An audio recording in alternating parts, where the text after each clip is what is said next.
दोस्तों, इतिहास में एक समय ऐसा भी आया जब स्वयं भगवान श्री कृष्ण और भगवान शिव आपस में टकराए थे और इनके बीच बहुत बड़ा युद्ध हुआ था। यह पृथ्वी पर होने वाला पहला बायोलॉजिकल वार भी कहलाया जाता है। तो आइए जानते हैं कि क्यों ये दोनों भगवान आपस में लड़े और अंत में जीत किसकी हुई। शुरू करने से पहले अगर आपने हमारा चैनल हिंदू कथाएं को सब्सक्राइब नहीं किया है तो अभी कर लें और बेल आइकॉन दबाना ना भूलें। एक समय की बात है, एक वानासुर नाम का राजा हुआ करता था जो भगवान शिव का बहुत बड़ा भक्त था, जिसकी तपस्या से खुश होकर शिव जी ने वानासुर को वरदान मांगने को कहा। तो वानासुर ने शिव जी से वरदान मांगा कि वो हमेशा उसकी रक्षा करेंगे। ये वरदान पाकर वानासुर अभिमानी हो गया। फिर कुछ समय बाद वानासुर की बेटी उषा को श्री कृष्ण के पुत्र प्रद्युम्न के पुत्र अनिरुद्ध का सपना आया और उसको अनिरुद्ध से प्रेम हो गया। फिर उषा ने अपनी मायावी सहेली चित्रलेखा से अनिरुद्ध का द्वारका से हरण करवा लिया।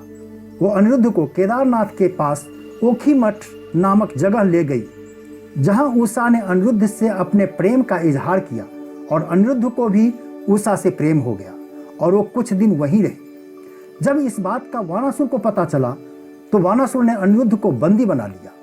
जब यह बात नारद मुनि ने श्री कृष्ण को बताई तो श्री कृष्ण, बलराम, सात्यकी और पूरी नारायणी सेना लेकर वानासुर के राज्य सोनितपुर पहुंचे, जो अब आसाम में तेजपुर नाम से जाना जाता है। चारों ओर से घिरा पाकर वानासुर ने भगवान शिव से मदद मांगी तो शिव जी भी कार्तिकेय और गणेश के साथ युद्ध करने आ गए।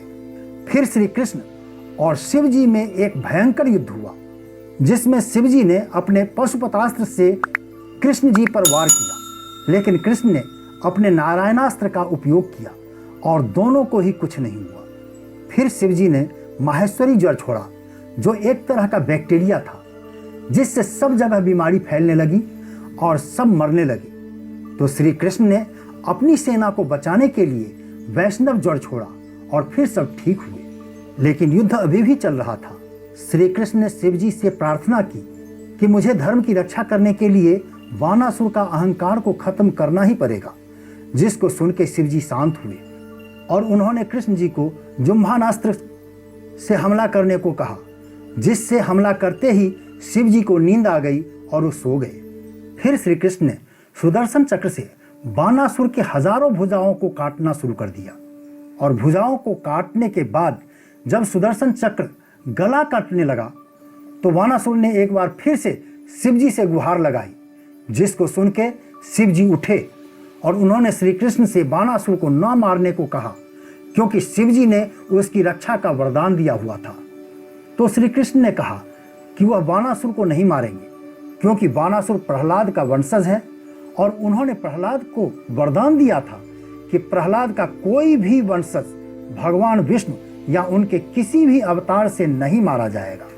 लेकिन वे धर्म की रक्षा हेतु वानासुर के अहंकार और घमंड को जरूर मारेंगे।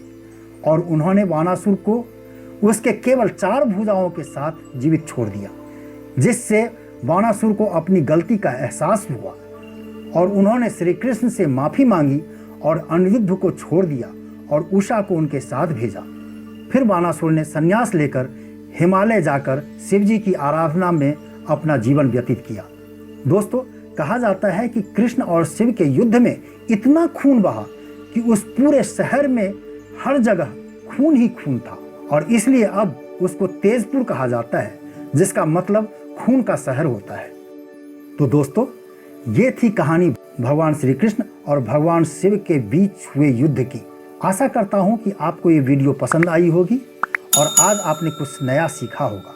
तो इस वीडियो को लाइक और शेयर करें और चैनल सब्सक्राइब करना ना भूलें।